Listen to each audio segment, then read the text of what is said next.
Moi, je m'en foutais que moi, ce soit différent d'eux. Moi, j'accepte ça. Mais c'est que eux acceptent pas que moi, ce soit différent, tu vois. C'est ça qui est dur. Salut, j'espère que tu vas bien. Aujourd'hui, on part à la rencontre de Capucine. On discute de sexualité, d'amour et d'estime de soi. Capucine, c'est une jeune femme de 19 ans qui a assumé dès ses 14 ans son attirance pour les femmes. Dans cet épisode, elle partage son expérience et sa vision de la sexualité. Et si t'aimes le contenu, n'hésite pas à liker et t'abonner. Bon visionnage.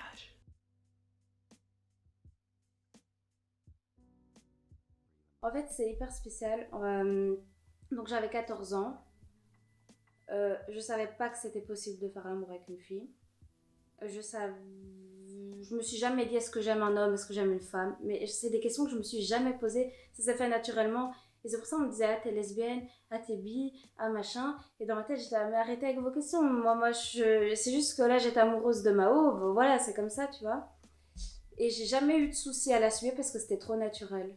C'était hyper naturel pour moi.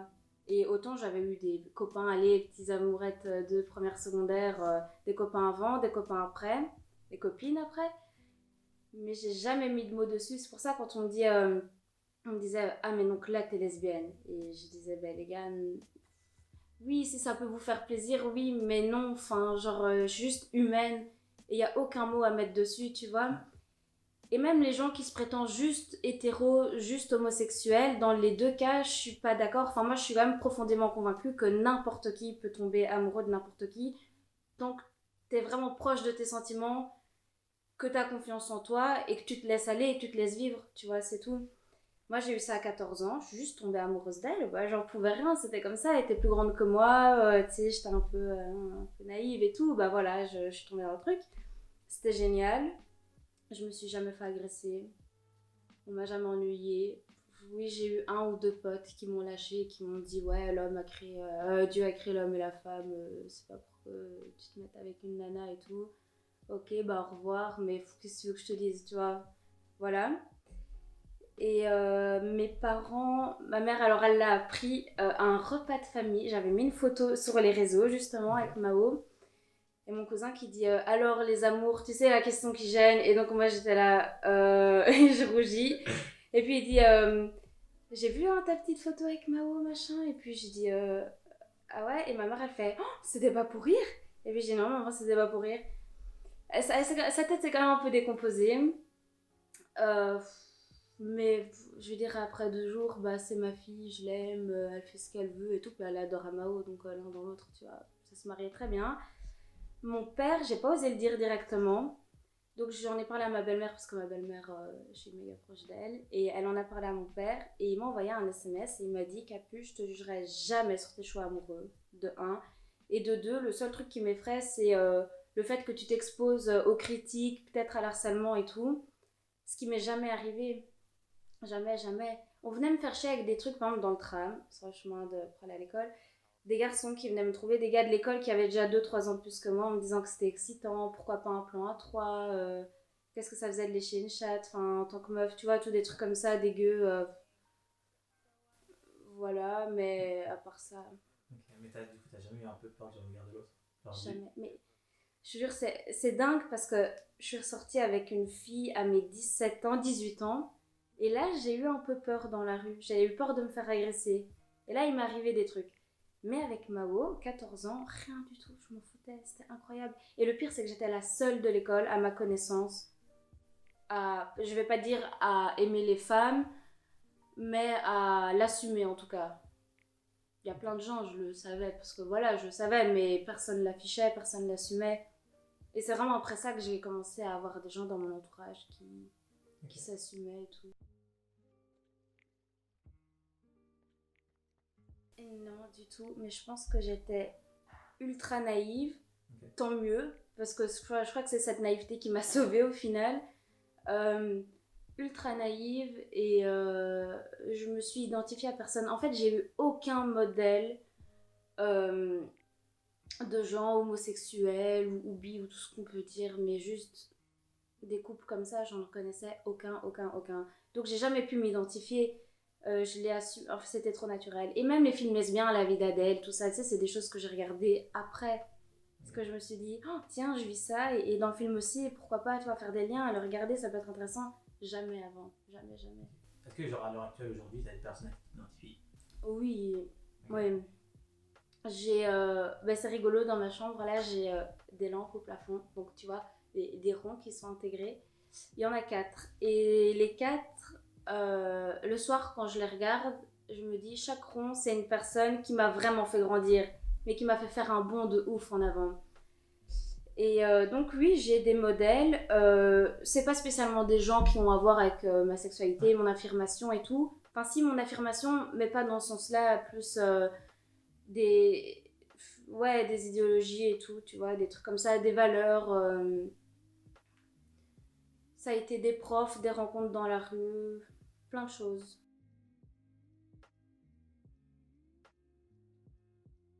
Mais déjà, faut savoir, donc à 14 ans, oui, j'ai posté avec Mao, mais ça aurait pu être un gars ou une meuf, j'aurais posté. Ouais. 14 ans, j'écrivais des messages sur les murs de mes amis, de mes gars, filles, je vous aime trop, machin. Enfin, tu vois, c'est M et je publie, tu vois, ce genre de truc. Ouais. On est dans l'affiche tout le temps. Maintenant, aujourd'hui, enfin, depuis Mao, j'ai quasi plus jamais affiché mon copain ou ma copine sur les réseaux. Parce que mes amis, oui, mais m'a vraiment, tu vois, ma vie privée, mes relations amoureuses, je le garde pour moi.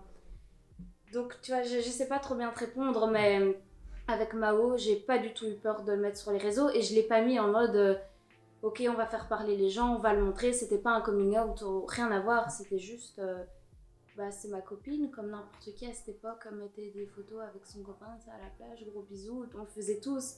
C'était comme ça, mais pas du tout dans l'optique de dévoiler au monde entier je serai avec une fille, j'ai 14 ans, tu vois, rien à voir.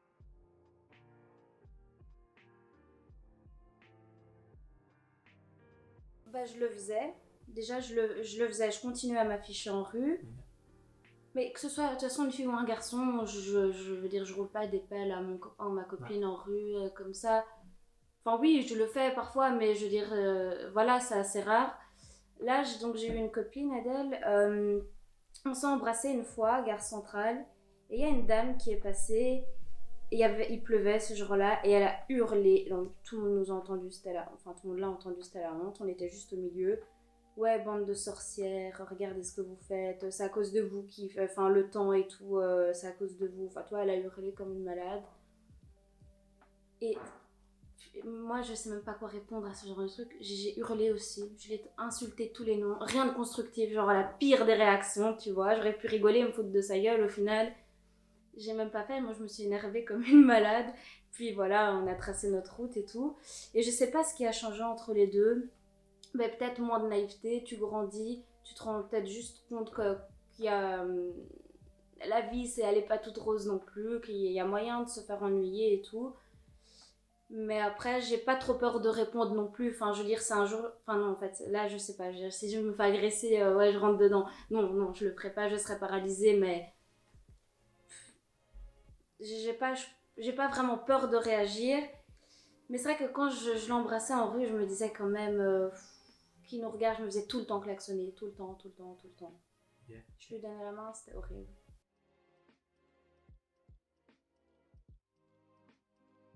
Moi, je mets aucune étiquette, aucune, même pas un mot, rien du tout. Par contre, les gens le font à ta place tout le temps. Ah ouais, mais t'es ci, t'es ça, mais qu'est-ce que t'en sais, toi, tais-toi, enfin, tu vois. Et juste moi, jamais j'ai mis un mot dessus, vraiment jamais. C'est vrai que quand j'étais plus petite, j'étais bon, alors je suis bisexuelle parce que j'aime les deux, machin. Et en fait, aujourd'hui, en fait, je crois que le mot, c'est être humain. Humain et être vraiment proche de ses sentiments. Enfin, tu sais, moi, je suis très, très sensible et j'essaye de comprendre tout ce qui se passe dans ma tête, dans mon corps, machin, de faire des liens. Et je me sens tellement proche de moi que j'ai l'impression que, voilà, je suis humaine et je peux tout aimer, je peux tout détester.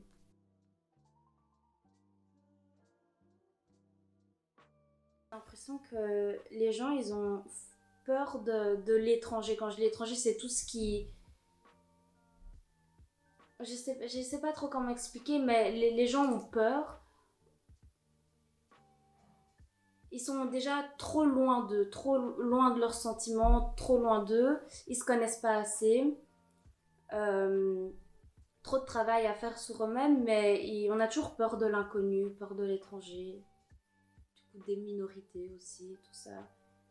Euh, mais je sais pas quel est le manque, si c'est vraiment un manque d'éducation. Oui, sûrement aussi, peut-être. Je sais pas. Et moi, je sais même pas dire d'où vient mon ouverture non plus à ça. Je sais pas d'où ça vient. Il y a personne dans ma famille qui est homosexuel ou qui est comme moi. Mais je pense que tu l'as très bien dit, c'est parce que c'est pas. Enfin, c'est pas comme si c'était une maladie et que ça se transmet dans tes descendants. Je pense que c'est quelque chose qui est humain, que tu ne contrôles pas vraiment parce que c'est l'amour et quand tu ressens des sentiments pour quelqu'un, c'est au-delà d'un genre et au-delà de la personne en face de toi qui est un homme ou une femme.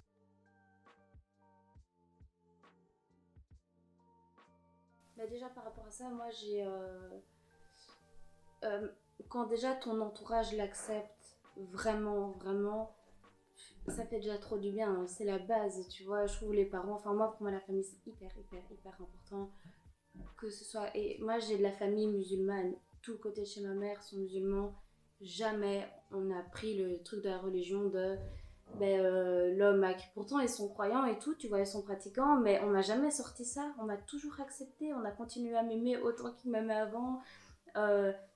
Il y a rien qui a changé, rien qui a changé, à part que j'ai amené ce truc là dans la famille et que du coup ils doivent se dire voilà, c'est un peu nouveau et tout, mais je me suis jamais fait juger. Enfin, je crois pas. J'espère. Et qu'est-ce que je changerais? Oh, mais j'aimerais tellement que les gens s'acceptent, que les gens s'aiment, que les gens arrêtent d'avoir peur les uns des autres. Comme tu sais maintenant avec le corona, genre, on est tous des pestiférés, il faut pas se toucher, il faut changer de trottoir parce que l'autre est en danger pour toi. Enfin, tu vois, tous ces trucs-là. Si on arrêtait d'avoir peur, qu'est-ce qu'on serait heureux. Qu'est-ce qu'on serait heureux. Enfin, on avancerait. On arriverait à entreprendre plus de choses intelligentes, je pense. Okay. Arrêter d'avoir peur. Accepter. Arrêter d'avoir peur, puis s'accepter. Et puis vivre. Première chose fondamentale. Okay. Vraiment le pilier du bonheur. Moi, je m'en foutais que moi, ce soit différent d'eux. Moi, j'accepte ça. Mais c'est que eux acceptent pas que moi, ce soit différent, tu vois. C'est ça qui est dur.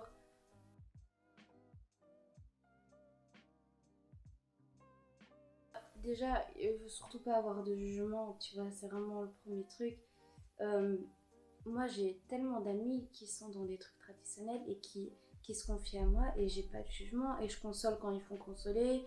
Je pense que j'essaye de faire ce qu'il faut faire quand il le faut, en m'adaptant vraiment à leur situation, tout comme mes amis. Donc, tu sais, après avoir quitté Mareto, même à Mareto et tout, Fandreto, mes vrais amis m'ont toujours conseillé en fonction de moi, tu vois. Vraiment. C'est tout con, mais ce serait comme pour des vêtements. Tu vois, je me fais toujours la réflexion quand je fais du shopping avec des amis, et une amie qui va essayer un truc, qui va dire est-ce que t'aimes bien et tout. Alors moi, non, je le porterai pas, j'aime pas. Pour moi, non. Mais toi, ça te va bien, parce que toi, ça c'est toi.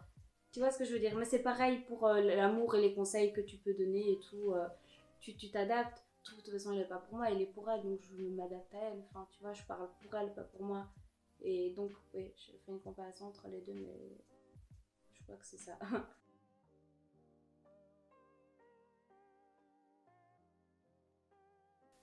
C'est leur réflexion à eux qui est clairement pas normale. Pour moi, la chose la plus normale, c'est justement ce truc de se laisser aller, d'aimer ce qui te tombe dessus, tu vois, et de pas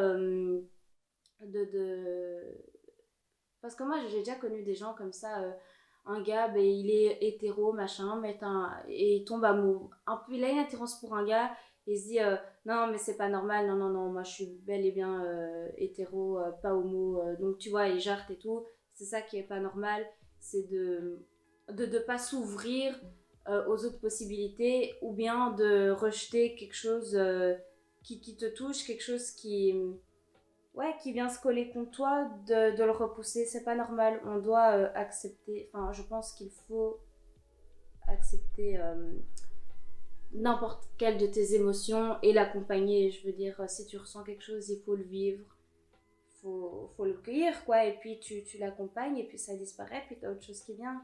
Et ça, c'est le meilleur moyen de... Ouais, c'est un peu dans ma recette du bonheur, je pense.